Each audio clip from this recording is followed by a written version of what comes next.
Good afternoon, everyone. Good afternoon.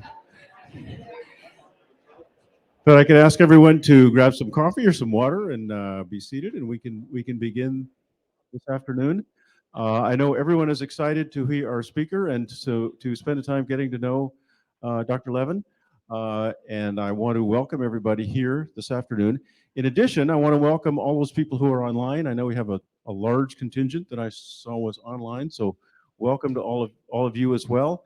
And I want to make sure that at the end, everyone understands that after we have an opportunity for questions and discussion, please join all of us in the Chan Cafe down the hall for a reception and an opportunity to meet Dr. Levin.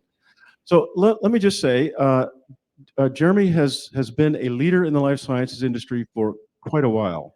In fact, a long time. And is that a nice thing to say to somebody if they're old? He's younger than I am. But Jeremy has been a not just what you see in his resume and his experience in large pharmaceutical companies, and now being the CEO of an extremely exciting new company, Ovid. And the things they are doing are just remarkable. And I hope he gets a chance to tell you a little bit about them that are coming along. But Jeremy has been a leader in the life sciences industry in so many ways that are important for all of us to understand deeply.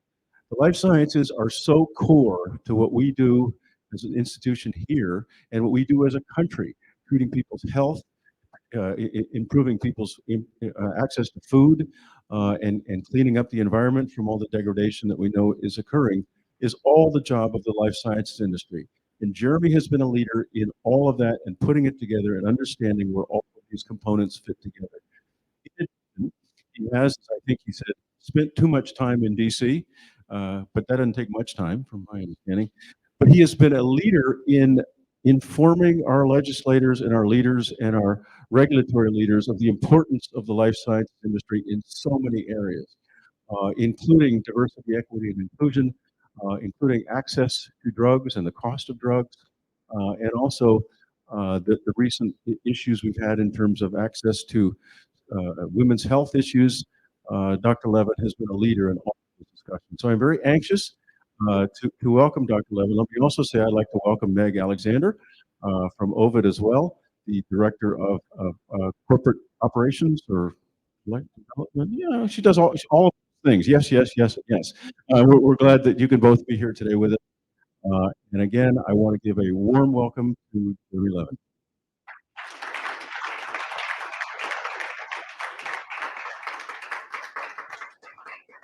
Well, let's see. That works. Hello, my name is Jeremy Levin. President Schuster, thank you so much for the introduction. It's lovely to be here with you this afternoon. And before I start, let me just say the following.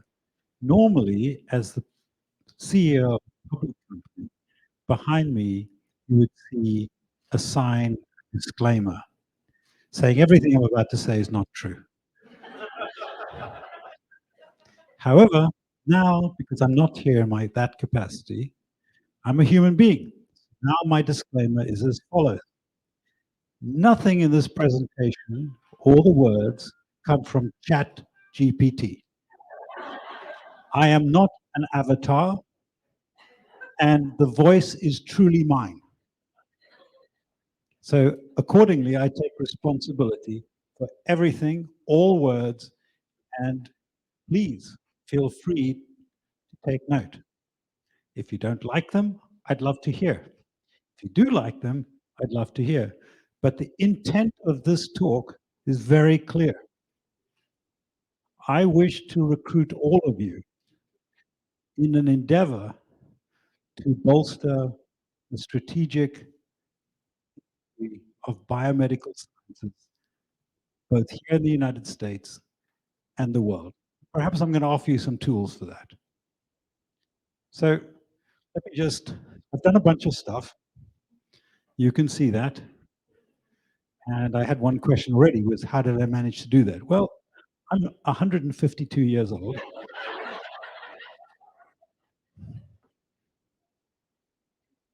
I've done a lot of things.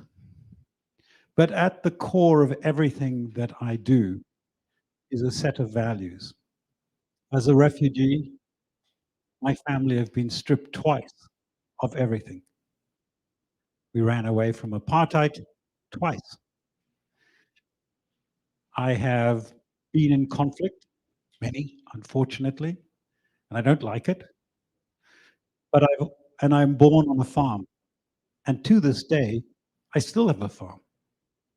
So, this is a strange thing, but on a weekend, it's true.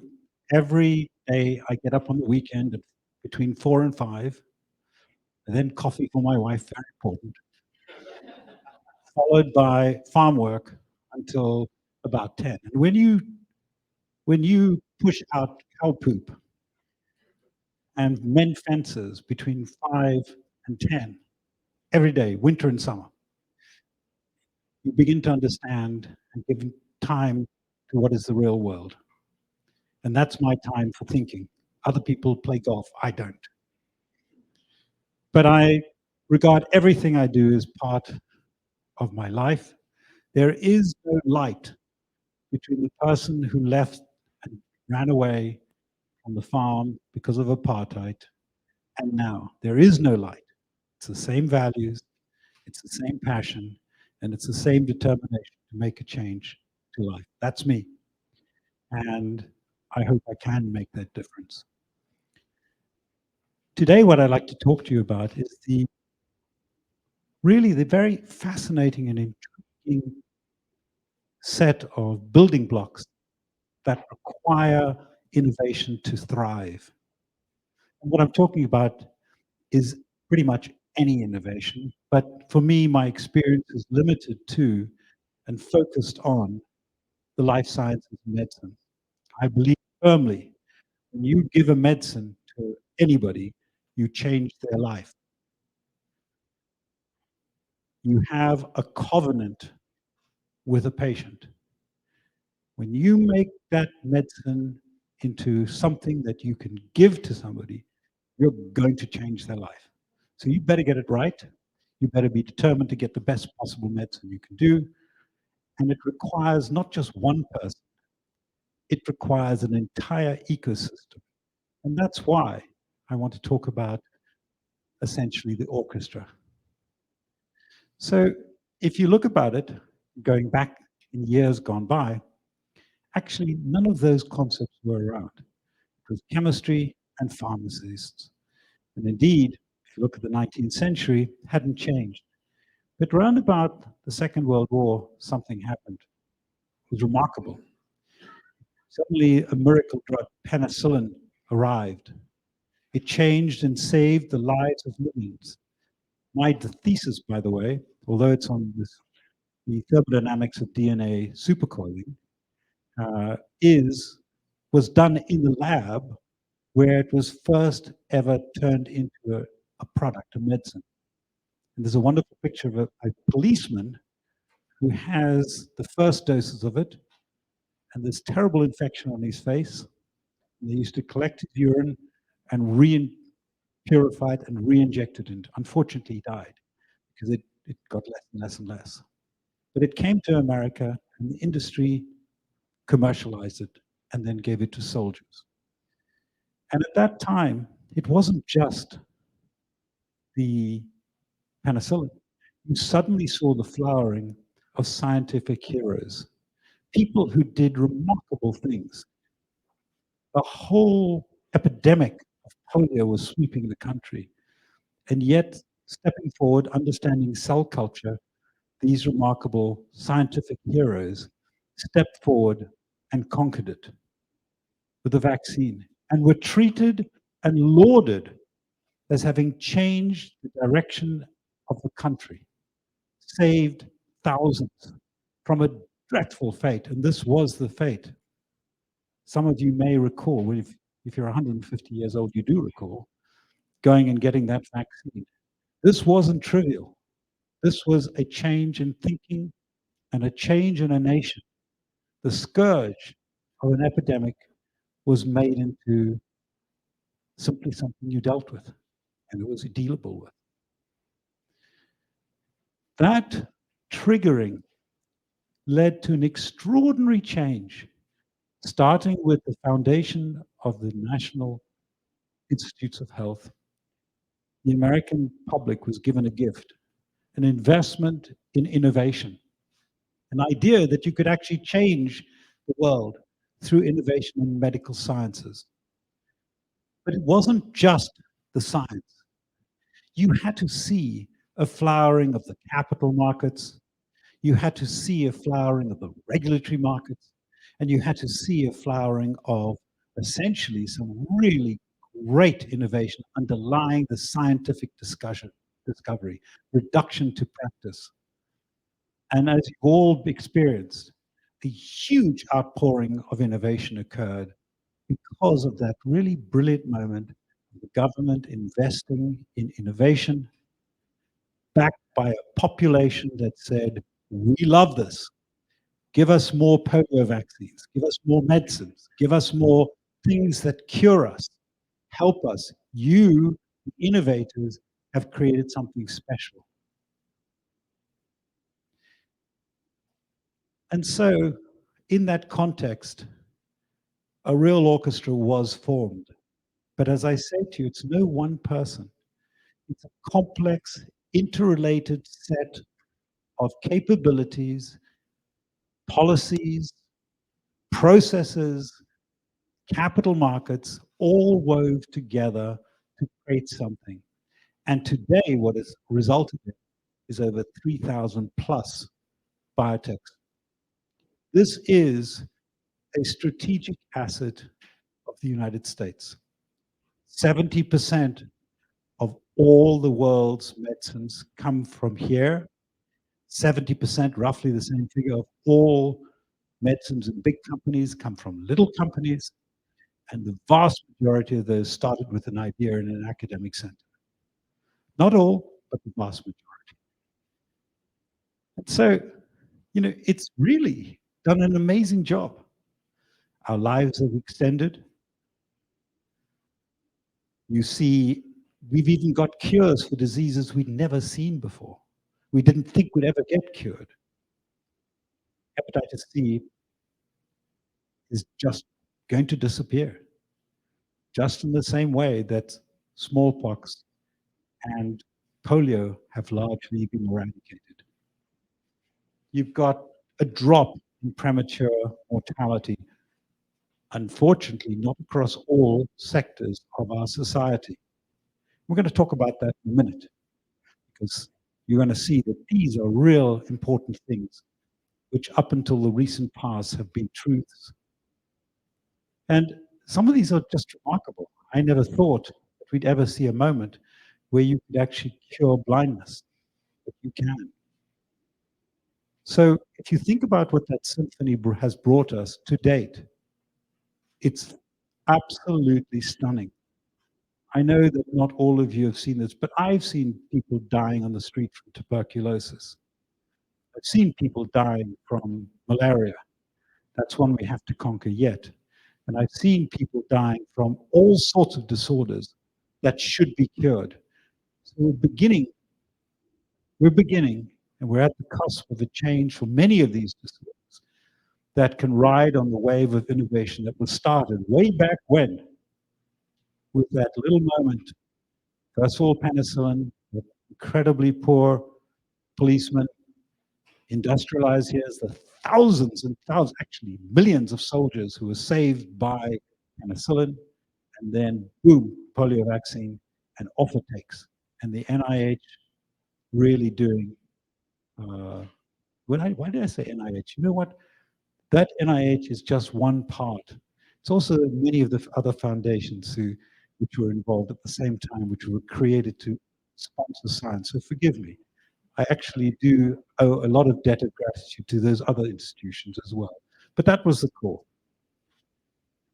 So what happens? How do you get this to work together? Well, in the past, it was fairly straightforward. You knew what you were trying to accomplish. It was a very straightforward approach. Here you can see it starts with date ideas and goes to a blank piece of paper. People supported it. You went to manufacturing. Today, the world is different. It's extraordinarily more complex. You have to, before you even begin to get to think about how good your innovation is, you have to get people to understand what you're really trying to accomplish. You have to say why you are developing this. You have to get stakeholders around you to believe in what you're doing. This is different from many things that took place in the past. But you know what? If you think about it, that in the past you had tremendous inventions. Even 20 years ago, you had a drug like Gleevec. Gleevec took a terrible, debilitating cancer and turned it into a chronic disorder. You will live if you have a disorder which is addressable by Gleevec. The problem with that was this. We forgot about the stakeholders. Even Gleevec, does anybody in this audience know what the opening price of Gleevec was on the day that it was first marketed? Anybody? Give me a guess. Guess. $24,000. What was its price when it went generic 14 years later? $120,000. Fact. And now that it's generic, why is it still $90,000? Lots to think about. And that is what you're seeing here. As the industry grew, pricing became central to it. Curing hepatitis C at $95,000 was considered a catastrophe. And no side of the populace ever once thought, gee, why are we not saluting what's happened? Because price became the item. We as an industry failed to address the stakeholders that surround it, talking about how we prevented suffering, how we had benefited people. The industry withdrew. Remember that covenant I talked to you about? They withdrew from the people they were treating. And by doing so, this is why we didn't see this. So The whole symphony was out of order. It's out of tune. And that is remarkable. Think about this. Since 1947, the growth in investment in innovation has been extraordinary, unprecedented. Anywhere else in the world, there is no other nation that spends even remotely comparable amounts of capital in investing in innovation in the life sciences. America is the preeminent, dominant investor in innovation. However, at this time, because we failed to address what I discussed a few minutes ago, the covenant, we're watching it being dismantled. Look at this. In part, it's definitely our fault. Let me read this to you. The industry has focused itself on price. And when there are legislations that are brought in to try and control price, what you see is a response, which is simply no, as opposed to how do we actually create a dialogue that lets us be profitable, make money, build an innovation ecology, and sustain it in the way that was very much at its inception. It's not that I just want to draw the facts, the lines, the trajectories that you see. Much of what I'm saying today is obvious to you. But I think when you think about that, it's absurd for an industry organization like pharma to say those members who vote against this bill will not get a free pass. I'm sorry, we have legislators. We need to work with them. We do work with them. Some of us think very highly of some of them. Others are very difficult to legislate, to work with. And still others are very difficult to work with. But you have to understand that all of this happens against the construct in our political lives. It's not just the pharmaceutical organizations that have changed. It's the public perception. And that public perception is critical. Just imagine, remember what we talked about polio? A wonderful, just magic moment. We wiped it out. The scientific investors, inventors were heroes, complete heroes. And the populace cheered, literally cheered. People would line up, for example, even for a smallpox vaccine. The minute there was any hint that smallpox, let's go get it. It wasn't a question, let's go get it. Polio outbreak, let's go get it.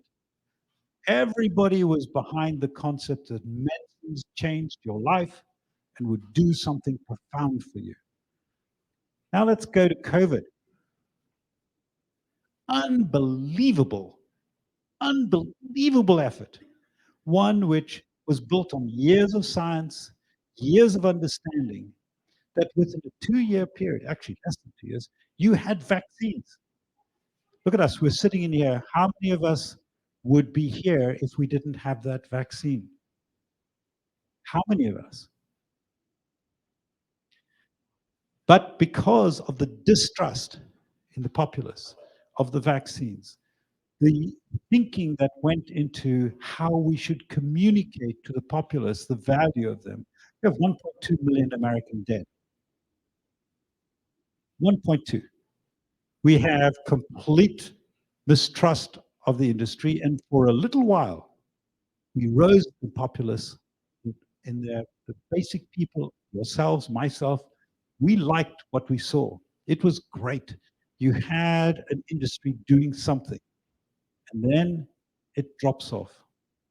And now, I venture to guess, in 2023, this industry is back down to where it was.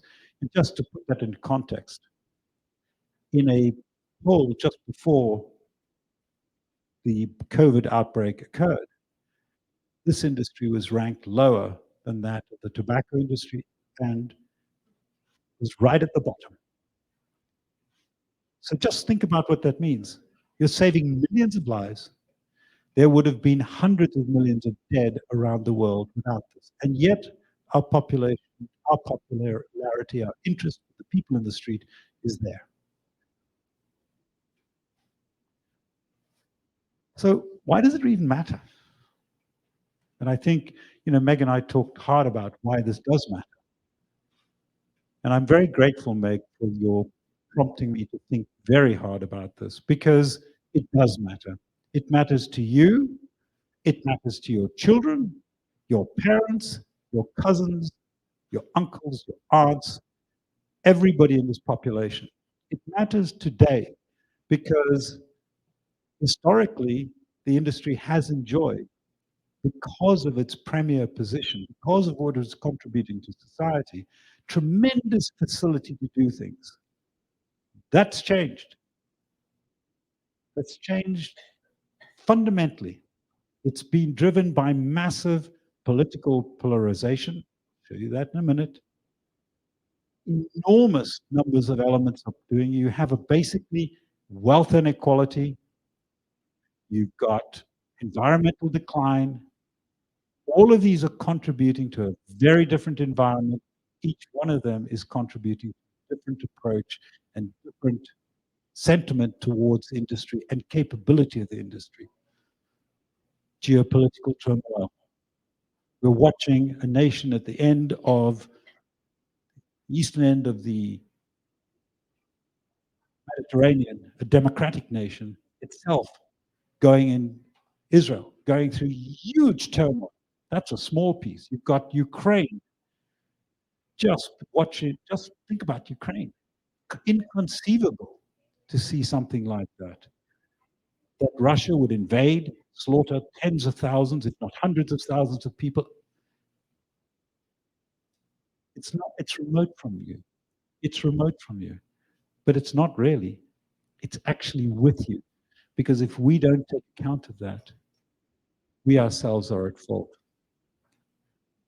And at the end of the day, it not just brings economic uncertainty, it begins to develop social uncertainty. But when you look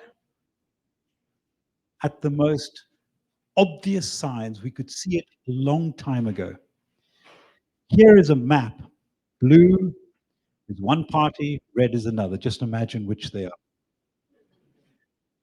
This is how often they vote together in Congress.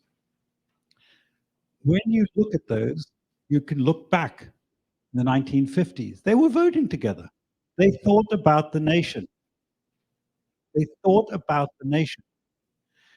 Go on, and slowly the colors separate. What you see by the end of this is 2011, a decade ago, you saw that the Republicans and the Democrats never voted for anything together, pretty much. They'd stopped thinking about this as a nation, but rather they'd gone into tribes. This is tribal. And if you think that this is not today, let me give you an exact example. Some of you may be familiar with the bill IRA that was passed. Does everybody know what that is? Okay, it's the most consequential bill passed in Congress and the Senate and signed into law. That's in the last, pretty much in the last decade. And it governs how pharmaceutical companies will treat or not treat pricing, regulation. It's very extensive. It's an extraordinary, it's infrastructure. It's, in addition to that, it has a large section on the pharmaceutical side. Now, the Senate vote was 51 votes and it passed. Oh, so that's a democratic bill, right? Right? Would you agree? That's it. Democratic bill. Not. Meg and myself have walked the halls of the Senate. This bill and its content was completely agreed to with minor small parts by both Republicans and Democrats. They just refused to vote together. They weren't thinking of the nation. They didn't want to set an example.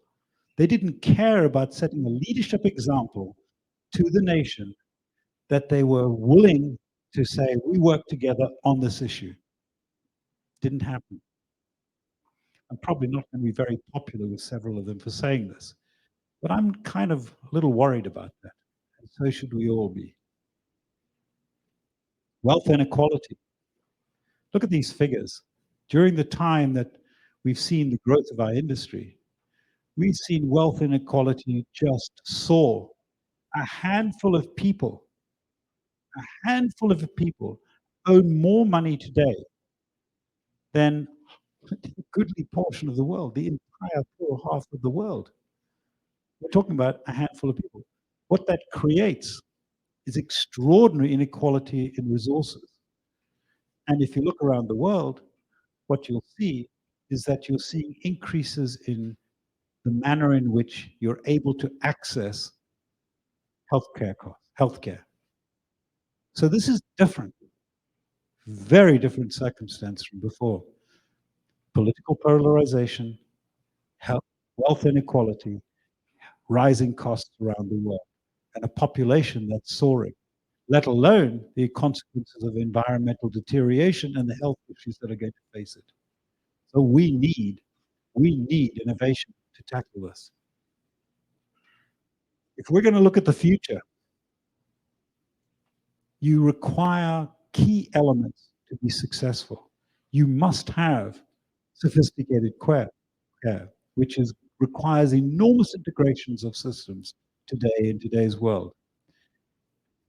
Our technologies today enable us to precisely target diseases, but you must reward the organizations that do this. So instead of looking backwards and saying prices are too high, you need to ask the question, how do I reward those that can precisely cure a disorder versus bland medicines that don't have an impact or generics? Remember what I said to you about Gleevec? Gleevec does a job, but the pricing on Gleevec hasn't gone down. And there's nothing new there. It's been around for the better part of 20 years. The same applies to other drugs. Why are their prices not? Very old drugs, why not? Why have they not decreased their prices? But new drugs that really change your life need to understand how to price them. So the whole reimbursement system needs to be re-engineered to address that. And I don't think anyone in this room would disagree with me. It's essential to reward those who bring innovation while you have your innovation for a long period of time, you get your return, and then indeed it should be inexpensive. And then lastly, there are so many different modalities of new medicines, genetic medicines, oral medicines, IV medicines, things that are given into your spinal, into your intrathecal. You need to understand how you're going to actually deliver those. And the delivery of these medicines is crucial. So lots of things that are the future of biomedical innovation and that we need to deal with. So it's not all bad news, actually. I know I sound like I'm sort of a real downer on this. I'm not. I'm the believer that, in fact, glass is half full, actually. I believe that you never allow any of this to gainsay your intent, your values, and your desire to deliver something wonderful. Each one of you that is a contributor, what I needs to think that you can be a contributor by yourself, with others. What I want to now change for a moment is just to ask you to think about your ingenuity, your role, the way that you as individuals can actually make a difference, because it takes every one of us to make a difference. Not it collectively, we can make a difference. Let me show you how. And a little while ago, we started this about 6 years ago. We started to ask the question. It's not all about shareholder value. It's about your value. What do you contribute to society? So a group of CEOs started to write letters. And initially people said, what are you talking about? You're talking about DACA. Said, yeah, we're talking about DACA because you have to think about stakeholders. You have to think about everybody in the society. Shareholders are terribly important. But today's society requires that the CEOs of today think about all sectors of society. By doing what you did in the 1960s and 70s, 80s and 90s, early 90s, with the large companies, we lost the moral imperative to say, we're doing great. And all of you, perhaps not all, but I think the bulk, would probably say the pharmaceutical industry has not done its job because it's basically all it's doing is price gouging. That's not true. They weren't. They just didn't know how to say what they were doing. Some of the prices were wrong, for sure. I'm not going to defend what they did, but I know it was a mistake because right now they've allowed all those voters in Congress to begin to suppress the industry by introducing these extraordinary bills that will gut the industry if they're not carefully adjudicated. So now we have to change that dynamic. Well, how do we do that? I believe there's a really important way. I started by saying to you, we started to talk about DACA, and we talked about a number of other things. Further, not just immigration, we talked also about, publicly, we talked also about COVID, how you needed to get vaccination to people, et cetera, and it went on. And the most recent example of our galvanizing people in the industry was an effort which is here, which is right now, this week. Tomorrow we could have an answer on this. This is the FDA's invalidation of a very important medicine, which is essentially, everybody calls it an abortion pill. It is, and it's a very good one and a very safe one. Credit to a group, a remarkable group of approximately 50 female CEOs called the Sisterhood, who basically decided that they were going to tackle this. They assembled a group, they assembled a letter, they came to myself and several others and asked whether we would participate. And of course, I was, to be honest, I was honored. And so were the others who had taken leadership position in the industry. Here we had a groundswell of people in our industry saying enough. These women basically wrote this great letter. Then they wrote, not in addition to that, they brought in a very effective lawyer who wrote briefs, first of all, to go the original court in Texas, then another one at the Fifth Circuit, and then we all signed on to that, and then we all signed on to one that's at the Supreme Court. 176 CEOs who signed on to that letter at the Supreme Court. So what that says is, in the industry, demonstrated by the sisterhood, is an awakening, a consciousness that our role, and they're speaking, they're out there, they're doing this. They are actually demonstrating the best that you could possibly be of a groundswell. Could that have happened 50 years ago? Not at all. Interestingly enough, they led the way. They wrote that letter. Within 2 days, 760, I think that's right, Mike? 760 CEOs signed on. This is an astonishing letter of condemnation of how this judge had politicized a very crucial issue. And that issue is very simple. Do you let a judge who is biased, bigoted, misogynist, anti-abortion, all stated, he has a single view of what religion is, and it's his, all of those are his. He is also a declared anti, but these aren't things that he hides. He made a decision that was absolutely inappropriate. And so we're going to fight that. I don't know what he's deciding that, in fact, a court with no science, no innovation, no ability to assess safety, no ability to assess efficacy can overrule the FDA, where you have 17,000 people, scientists, physicians, looking at an issue that they know they are the most trained, the best, most qualified in the world to decide, do you have a medicine or not? My point here is simple. You've gone from the moment of being heroes in the past because of polio to allowing the industry to be seen as an exploiter. And now we're coming back. We're coming back because we must.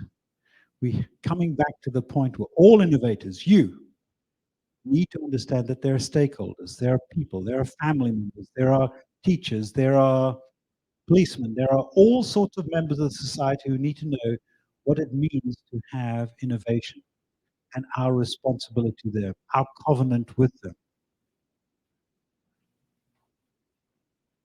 Now, some people will call this work. Actually, there's even a presidential candidate who's has called what we're doing with this derogatory term. You know what? Bring it on. Because this is good business, it's moral business, it's the appropriate thing to do, it's value-based business, and I can assure you none of us are going to stop.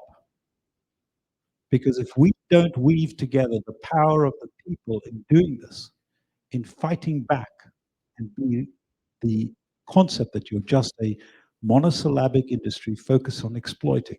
And if we don't link to those members of the public, everybody, the stakeholders that matter, then shame on us because our values are not being demonstrated.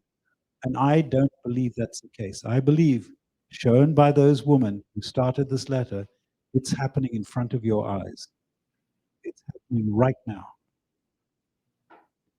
So, to me, to those of you who are students, you have a wonderful opportunity, honestly. I didn't have this. I had to grow into this and then realize what's happening around me and try and have an impact on it. What you have as students, as you go out of your work here, you have an opportunity to change the world. You really do. Underneath you is a rich base of technologies, extraordinary education, an economy around you that is welcoming to you, jobs that will change. But I ask you as you do that, think about this. Be the best kind of scientist you can. Be innovators. That's critical.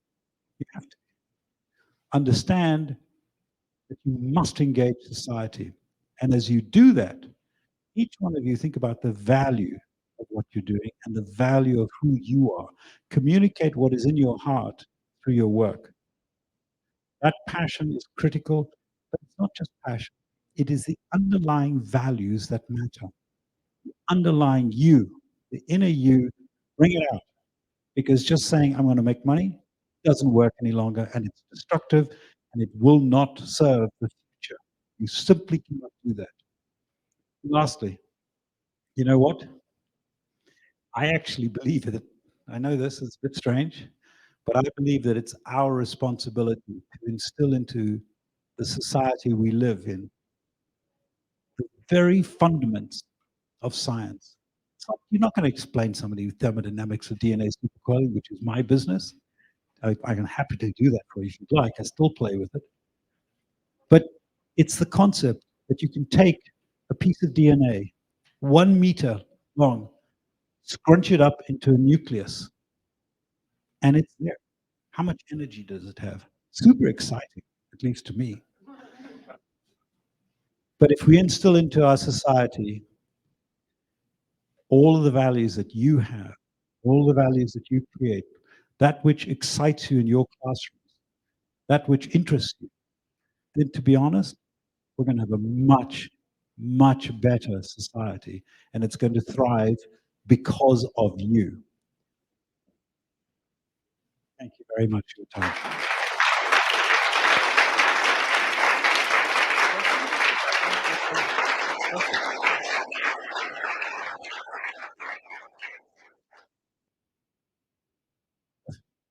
You can't have the clicker anymore. Jeremy, thank you, and I think all of us would want to be in. We want to watch you as the maestro, so we're all anxious to be part of this. I want to just give an opportunity for folks to ask questions of Dr. Levin, and hand a microphone around. Please say who you are. You don't have to say any secrets, but say who you are, and start back. Go ahead.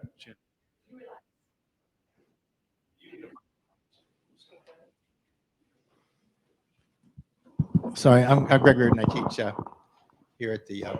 I'm Greg Reardon. I teach here at KGI. Hello. So we did have a speaker, former Surgeon General. My memory is not good. I cannot recall. Everyone else can tell you who that person was.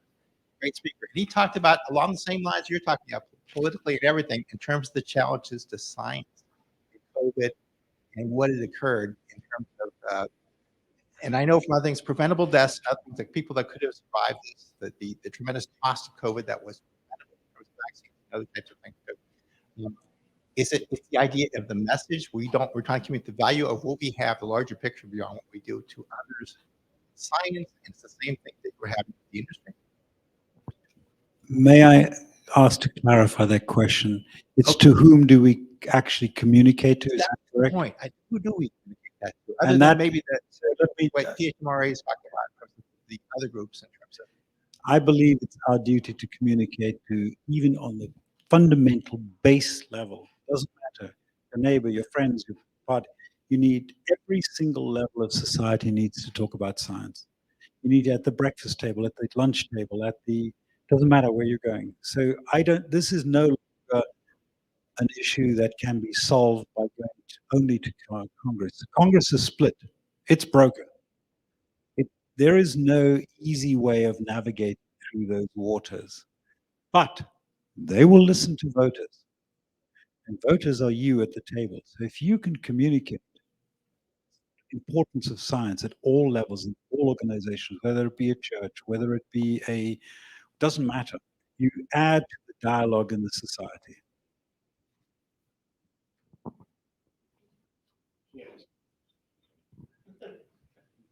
Hi, Tom Lobel from the Alfred Mann Institute at USC. About 30 years ago, president of Tanabe Siyaku, a Japanese pharmaceutical company, told me that they could not afford to develop new drugs were it not for the sales in the United States were pursued profitable. That in Japan, they had forced price reductions, which made it unprofitable for them to spend that much money on developing new drugs. We're going to start reducing our profit and the cost of drugs here. It will have an impact around the world in a lot of different ways. What's the solution to this? Well, neither can I offer you an easy solution, but what I can say is the following. 90% of our medicines are generic. Okay? I believe novel medicines, the pricing should be tied to value, and that you shouldn't have a moment when you have a perpetual drug. Now, we know companies have built huge franchises over decades on one drug that should have gone off patent a long time ago. I believe legislators should be brought to the understanding that you can't do this. You need to have a medicine that has a defined life, reward the company appropriately. So that's one item. Innovation, reward, when it's done, done. There is, however, something else, and we shouldn't forget this. Are you familiar with the value chain of pricing in insulin? It's worth a study. When insulin walks out of its factory in, let's say, Eli Lilly, it's about $100. Now it's 35, by the way. $100. When it gets to the patient, it's 600. Where does that 500 go? Does anybody know? I do. Pharmacy benefit managers. Bingo. I have a type 1 son, so I know. Exactly. Now, just imagine if you change one rule on a pharmacy benefit manager. And that is, no, one rule, just one, that you need to be a service provider, not a percentage owner. They get fees as a percentage of the price. I can tell you flatly, I have, as the CEO of Teva, I negotiated with them where they said, raise the prices. Why? Because we get a bigger piece of that action. Now, if they had said to the insurance companies, we are going to simply take a fee for delivering the best possible inexpensive medicines to you, boom, all changes. Second point, guess who owns the pharmacy benefit managers? Exactly, the insurance companies. There needs to be a divide. There needs to be a divide. So I believe that a lot of focus at Congress right now needs to be to tackle this anomaly. These PBMs are not, it's not the pharmaceutical companies. The PBMs have had a huge influence on this. It's discordant and inappropriate. And that's per vial. So if you have 5 or 6 vials a month, the cost is pretty high. Uh, my name is Ani Mishre. I also teach here. So, addressing the question about whom to talk to, I observe, and maybe perhaps a little bit with inaccuracy, that this is mainly a problem of the United States of America and Brazil, maybe, in terms of the COVID anti-intellectual movement. This was not so in most of Europe, a little bit in UK, yes, but it was not so in most of Asia, Africa. It was not so definitely in Australia, except for a little bit in New Zealand. It's not so. So, what is it in this country that is it rooted in the Judeo-Christian, you know, Judeo-Christian value of knowledge is sin, or is it something else that is very easy to come by in a free democracy with diversity of opinion and with an anti-intellectual bent right from the beginning? So, does anybody know where the anti-vax movement started and where it was given credibility? Okay. Yes, the Lancet. The Lancet published a completely fallacious, made-up paper, approximately 1986. The current editor is the same editor who was then, forced it without review into publication. Why? Because he said, and quote unquote, it was important to have a public debate. It was rejected by all of the reviewers. It took them 15 years to debunk the association, that paper, which said basically vaccines give autism. It was beyond belief.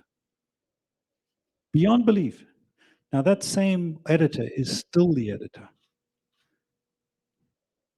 And I think if you look for the origin, to your point, of in this country, where the data came, now to your question as to why it grew up in this country, I honestly am very troubled by that, because by providing a platform of anti-science, which it was, you gave communicators, you gave priests, you gave social political parties a platform to stand on. And that anti-vax approach permeated from that moment. But it was a sense of using a tool, a validated piece of fake information to justify their positions. America is essentially a fragmented country. It's many countries, actually. It has many different opinions, many different religions, many different backgrounds. But amongst that diversity, you had an enormous level of skepticism of government, skepticism of control, of life in many ways. And then when you came to this current pandemic, you had something else unique. You had social media. And I don't think you can divorce the explosion of skepticism, anguish, anger, rejection against the vaccines from the impact of the social media platforms. They allowed lies, fake news. They didn't curate it. They didn't bring it out any trusted source without saying that's trusted, that's not trusted. That is very different from many other places where communication is trusted. In Great Britain, trusted. Often, now less so. But certainly, I believe social media in this country played an enormous role in generating that distrust. And I think it's not just the religion, it's not just that. I think that's less important, to be perfectly honest. I do believe the political divide in this country, coupled by social media, were largely responsible for what we saw. There was one other, the failure of government at the time to stand up and communicate a clear message to you, and as we spoke about over lunch, even give you the simplest answers about how you deal with students who are in housing or abroad trapped. How do you deal with an elderly patient who's gone into hospital, who's got a desperately sick, who's got COVID? They failed hopelessly. But in large measure, I have to say this, it was the administration at that time which failed hopelessly to provide a clear, succinct message. And that has, in my opinion, led directly to the deaths of 1.2 million people in this country.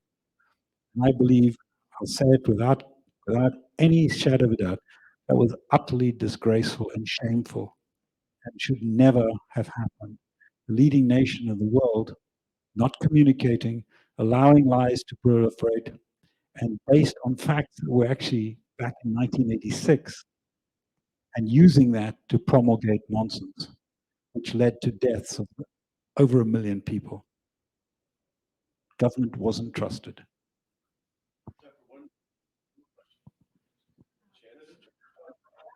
Can we take 2 more questions? Hi, my name is Mary Bessel. I'm a second-year medical device student at KGI. I would like you to weigh in on how can us, the scientific and engineering communities, properly explain our work and our views, even in the most simplest layman's terms, to a community with so much distrust and fear and, quite frankly, fatigue.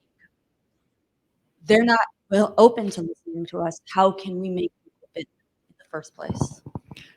Professor Meredith, may I hope that your ankle gets better, because clearly as a biomedical engineer, you're consuming your own product. May I, actually, you know what, may I ask Meg to answer you, because Meg is one of the best communicators in this country and in our industry. And I have the great pleasure and honor of working with her. And if I could ask you perhaps to address it, because I think you are better, far better positioned for me. This is a very serious question. I love your question because I think it's honest. And the reality is, we can communicate a lot, and in the short term, it probably won't make a dramatic impact. What I think we need to do is twofold. Communications are only half of solving the environmental reputational challenge that our industry faces. We have to act, we have to behave differently, which is what Jeremy spoke to. It's some of our own fundamental code of conduct and integrity as an industry. And we didn't self-regulate this. So now we're in a situation where others are regulating it for us with the Inflation Reduction Act, which Jeremy referred to. So I think it's twofold. Communicating is important, communicating at the breakfast table level in your community, taking an active role in society with the knowledge that you uniquely have that so many others in society don't have is our accountability and responsibility. So that's one very small thing that we can do. But the bigger thing that we have to do as an industry is behave differently. The science will be able to thrive if we operate as an industry with integrity. And there's really encouraging sparks of this starting to happen with some of those examples that Jeremy mentioned.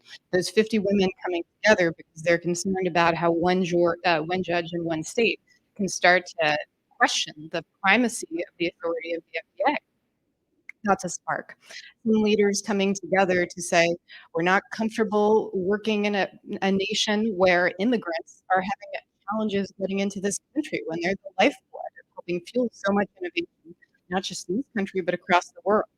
So we have to behave differently, and it's both. And then we also have to communicate about it. We can't be shy, and we can't be stifled by being in a world where there's very little bipartisanship and a lot of polarization is a reason to fear doing what we know to be right. And so unless we continue to operate with integrity and communicate with integrity to all levels of society, whether it's on Capitol Hill or whether it's across from, a friend at the local diner. That's our responsibility as much as it is to innovate science. Thank you, mate. Did you allow one more? Might not sit down, but I think it's going to. Thank you for that. Thank you for coming. My name is John Felix. I'm a PhD student here at KGI and a student for MS Ray who asked a question a little earlier. I can't help but look at the way that you talk about the political side of this presentation and think about how it does connect to the anti-vax movement and the connections in social media. The the phrase that keeps coming back to me is these lies are a hydra. They continue to grow and move in different directions, and every time you cite one, another continues to come up.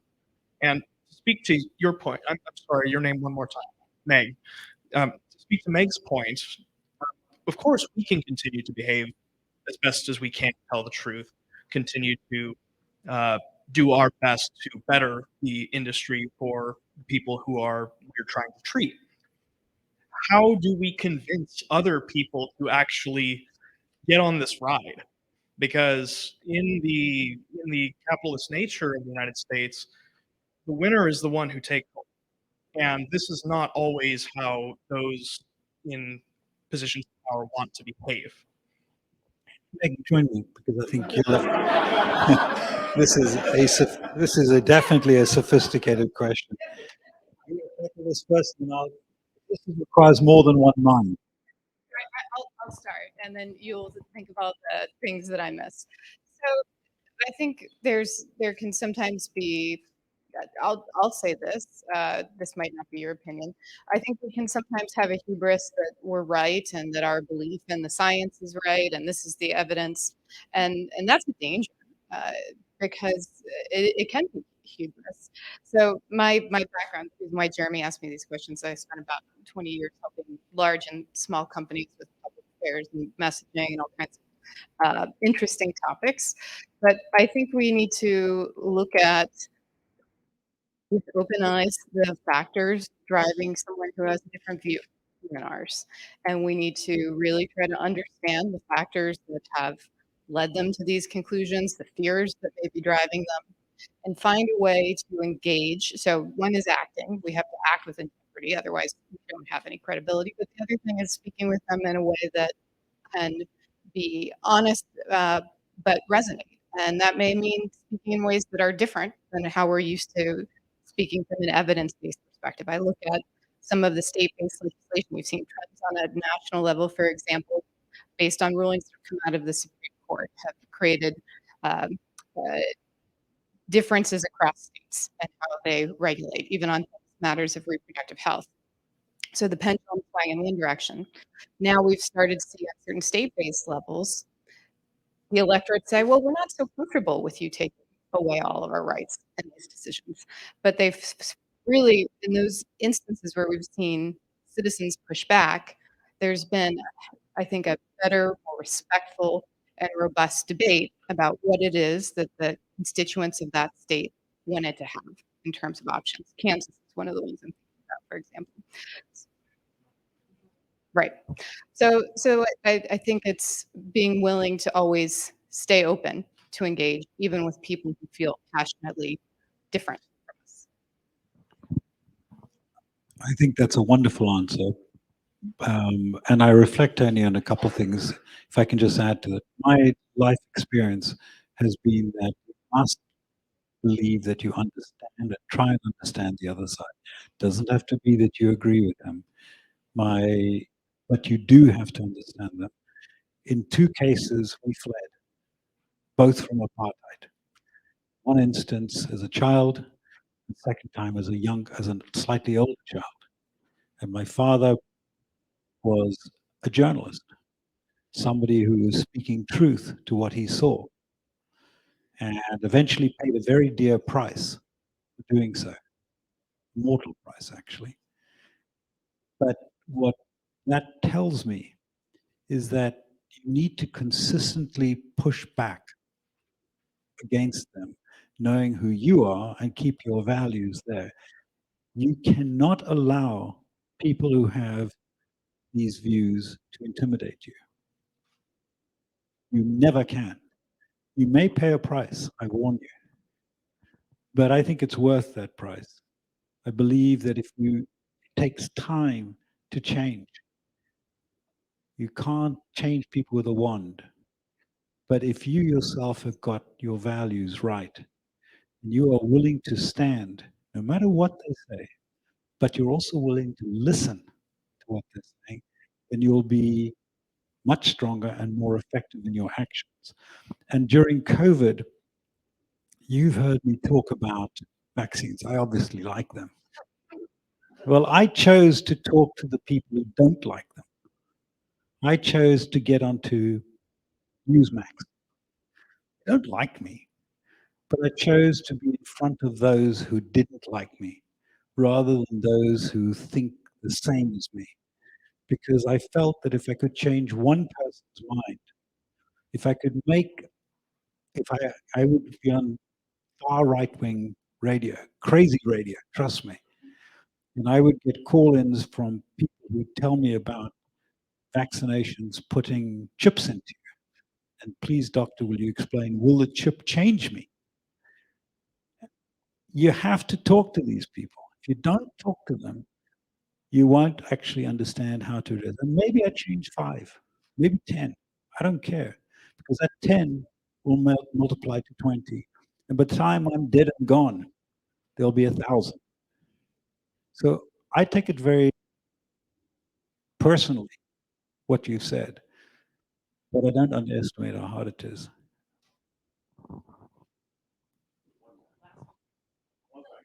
Yeah, my name is Will. I'm an alumni of KGI.